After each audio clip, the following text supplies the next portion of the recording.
Indian super league തുടങ്ങിയിട്ട് 11 വർഷമായി. ഈ 11 വർഷത്തിനിടയിൽ ഒരു മത്സരം പോലും കേരള ബ്ലാസ്റ്റേഴ്സ് ചെന്നൈയിൻ FC സ്റ്റേഡിയത്തിൽ വിജയിച്ചിട്ടില്ല. എന്നാൽ ഇക്കഴിഞ്ഞ ചെന്നൈയിനെതിരായ മത്സരത്തിൽ കേരള ബ്ലാസ്റ്റേഴ്സ് ആ വിജയം സ്വന്തമാക്കുകയും ചരിത്രം മാറ്റി കുറിക്കുകയും ചെയ്തു. എന്നിട്ടും ആരും ഈ ഒരു കാര്യം സംസാരിക്കുന്നില്ല. കാരണം ലൂണയും അതുപോലെ നോവ സദോയും തമ്മിൽ മത്സരത്തിന്റെ അവസാന നിമിഷം നടന്ന ആ ഒരു ക്ലാഷ് തന്നെയാണ് നിലവിൽ ഏറ്റവും കൂടുതൽ ചർച്ചയായിക്കൊണ്ടിരിക്കുന്നത്. പിന്നെ ഇന്ത്യൻ സൂപ്പർ ലീഗിൽ ഇത്രയും വലിയ ചർച്ചയാകുന്നുണ്ടെങ്കിൽ അത് ബ്ലാസ്റ്റേഴ്സ് ആരാധകരുടെ ഇടയിൽ എത്രമാത്രം ഇൻഫ്ലുവൻസ് ചെയ്യുന്നുണ്ട് എന്ന് ഞാൻ പറഞ്ഞു തരേണ്ട ആവശ്യമൊന്നുമില്ല. ലൂണയുടെയും നോവയുടെയും കൂടുതൽ കാര്യങ്ങളിലേക്ക് കടന്നു വരുന്നതിന് മുമ്പ് ഈ ഒരു മത്സരത്തിൽ കേരള ബ്ലാസ്റ്റേഴ്സ് കൊണ്ടുവന്ന അല്ലെങ്കിൽ മത്സരത്തിന് മുമ്പും ശേഷവുമായിട്ട് വന്നിട്ടുള്ള കുറച്ച് കീ പോയിന്റ്സ് നമുക്കൊന്ന് ചർച്ച ചെയ്യാം.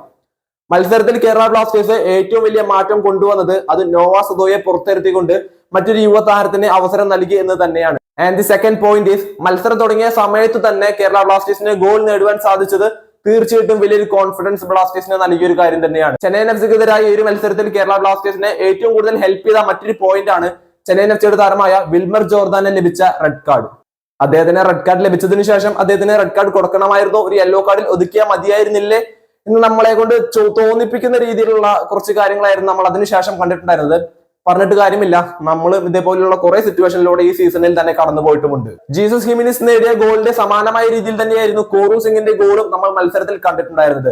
അതുപോലെ കോറു സിംഗിനെ പറ്റി നമ്മൾ വീണ്ടും വീണ്ടും എടുത്തു പറഞ്ഞു പോവുകയാണ്. കാരണം വാട്ട് എ പ്ലെയർ ഹീസ്. വെറും 18 വയസ്സ് മാത്രം പ്രായമുള്ള കോറു സിംഗ് അത്രയും മികച്ച പ്രകടനമാണ് കേരള ബ്ലാസ്റ്റേഴ്സിന്റെ ടീമിൽ കൊണ്ടുവന്നുകൊണ്ടിരിക്കുന്നത്. ബ്ലാസ്റ്റേഴ്സിൽ എന്ന് മാത്രമല്ല ഇന്ത്യൻ ടീമിൽ തന്നെ വലിയൊരു ഇമ്പാക്ട് കൊണ്ടുവരാൻ ഈ ഒരു യുവതാരത്തിനെ സാധിക്കട്ടെ. ഈ ഒരു മത്സരത്തിൽ അവസാന ഗോൾ സ്കോർ ചെയ്തിട്ടുണ്ടായിരുന്നത് കൗമെ പെപ്രയായിരുന്നു. അതും വളരെ മികച്ചൊരു ഫിനിഷ് തന്നെയായിരുന്നു.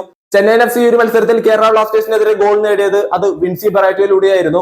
10 പേരായിട്ട് ചുരുങ്ങിയ ചെന്നൈയിൻ FC വളരെ മികച്ച പ്രകടനം തന്നെയായിരുന്നു ബ്ലാസ്റ്റേഴ്സിനെതിരെ പുറത്തെടുത്തത്. അതിന് അവർ വലിയൊരു അപ്രിസിയേഷൻ തന്നെ അർഹിക്കുന്നുമുണ്ട്. ഇനിയാണ് ലൂണയും അതുപോലെ നോവ സദോയും തമ്മിലുള്ള തർക്കം. ഞാനൊരു കാര്യം പറയട്ടെ, ലൂണയാണെങ്കിലും നോവ സദോയാണെങ്കിലും കേരള ബ്ലാസ്റ്റേഴ്സിന്റെ 11 അല്ലെങ്കിൽ ടീമിലെ തന്നെ വളരെ പ്രധാനപ്പെട്ട താരങ്ങളിൽ ഒന്നാണ്. അതുപോലെ നമ്മുടെ നോവ സദോയ് എന്ന് പറഞ്ഞ താരത്തിന്റെ കാര്യത്തിലേക്ക് നമ്മൾ കടന്നു വരികയാണെങ്കിൽ അദ്ദേഹം കുറച്ച് സെൽഫിഷ് ആയിട്ട് കളിക്കുന്ന അല്ലെങ്കിൽ ഒറ്റയ്ക്ക് മുന്നേറി ഗോൾ അടിക്കുന്ന ഒരു താരം തന്നെയാണ്. അത് ഇവിടെ വന്ന് മാറിയിട്ടുള്ള ഒരു താരമല്ല. ഗോവയിൽ കളിക്കുമ്പോഴാണെങ്കിലും അവിടുത്തെ 2 സീസണിലും അദ്ദേഹം ഈ രീതിയിൽ തന്നെയായിരുന്നു കളിച്ചിട്ടുണ്ടായിരുന്നത്, ഗോളുകളും നേടിയിട്ടുണ്ടായിരുന്നത്. അല്ലാണ്ട് ഇങ്ങോട്ട് വന്നതിന് ശേഷം അദ്ദേഹം മൊത്തമായിട്ട് മാറിയതോ അല്ലെങ്കിൽ സെൽഫിഷ് ആയി മാറിയതോ ഒന്നുമല്ല. ഇനി ലൂണയുടെ കാര്യത്തിലേക്ക് നമ്മൾ കടന്നു വരികയാണെങ്കിൽ ലൂണ സെൽഫിഷ് ആയിട്ട് കളിക്കുന്ന ഒരു പ്ലെയർ അല്ല. അദ്ദേഹത്തിന്റെ കാര്യത്തിലേക്ക് നമ്മൾ നോക്കുമ്പോൾ അദ്ദേഹം ടീമിനെ കൊണ്ട് കളിപ്പിക്കുക, ടീമിനെ കൊണ്ട് ഗോൾ നേടിപ്പിക്കുക എന്ന രീതിയിൽ കളിക്കുന്ന ഒരു പ്ലെയർ ആണ്.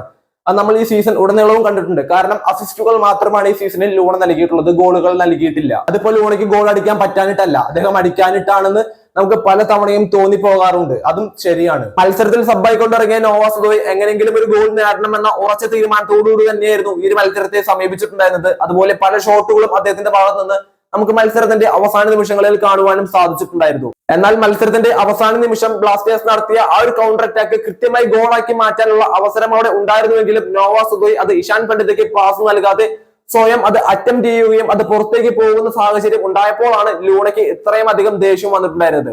ലൂണ കൃത്യമായി ആ ഒരു സമയത്ത് നോവ സദോയുടെ അടുത്ത് പോയി ചോദിക്കുന്നുണ്ട്, അവിടെ ആ ഒരു പ്ലെയർ നിൽക്കുന്നില്ലേ, ആ ഒരു പ്ലെയറിനെ ആ പന്ത് പാസ് ചെയ്തുകൂടെ എന്ന്. ലൂണയ്ക്ക് ആ ടൈമിൽ അത് ഇഷാൻ പണ്ഡിതയാണോ കോറോ സിംഗ് ആണോ എന്ന കാര്യമൊന്നും ലൂണയ്ക്ക് അറിയില്ല. പക്ഷെ ലൂണ ആ ടൈമിൽ പറയുന്നത് ആ ഒരു പന്ത് അദ്ദേഹത്തിന് പാസ് ചെയ്യുകയാണെങ്കിൽ അത് ക്ലിയർ ഗോൾ ചാൻസ് ആണ്, നോവ സദോയ് അടിക്കുന്നത് ഗോൾ ആയിക്കൂടാ എന്നൊന്നുമില്ല. പക്ഷെ ആ ഒരു പന്ത് ആ ഒരു പ്ലെയറിന് കൊടുക്കുകയാണെങ്കിൽ അത് കൂടുതൽ ഗോളായി മാറുവാനുള്ള സാധ്യതയും കൂടുതലായിരുന്നു. എന്നാൽ മത്സരത്തിൽ എങ്ങനെയെങ്കിലും ഒരു ഗോൾ നേടണമെന്ന് ഉറച്ചു തീരുമാനിച്ചു വന്നിട്ടുള്ള നോവ സദോയ് ആ ഒരു പന്ത് പാസ് ചെയ്യാൻ തയ്യാറായിരുന്നില്ല. അത് തന്നെയാണ് ലൂണയെ കൂടുതൽ ദേഷ്യപ്പെടുത്തിയിട്ടുണ്ടായിരുന്നത്. കുറെ അധികം ആരാധകർ ഈ ഒരു മത്സരം വിജയിച്ച കാര്യം പോലും മറന്നുപോയി. നിലവിൽ ലൂണയും നോവയും തമ്മിലുള്ള ഈ ഒരു തർക്കത്തെ പറ്റിയാണ് ആരാധകർ ഏറ്റവും കൂടുതൽ ചർച്ച ചെയ്യുന്നത്. ലൂണയും നോവയും തമ്മിലുള്ള ഈ ഒരു തർക്കത്തെ പറ്റി എനിക്ക് പറയാനായിട്ടുള്ളത്, ഈ ഒരു തർക്കമായിരിക്കാം ലൂണയെയും നോവയെയും കൂടുതൽ കണക്ട് ചെയ്യാനായിട്ട് പോകുന്നത്, അതുപോലെ അവരുടെ ബോണ്ട് വർദ്ധിപ്പിക്കാനായിട്ട് പോകുന്നത്.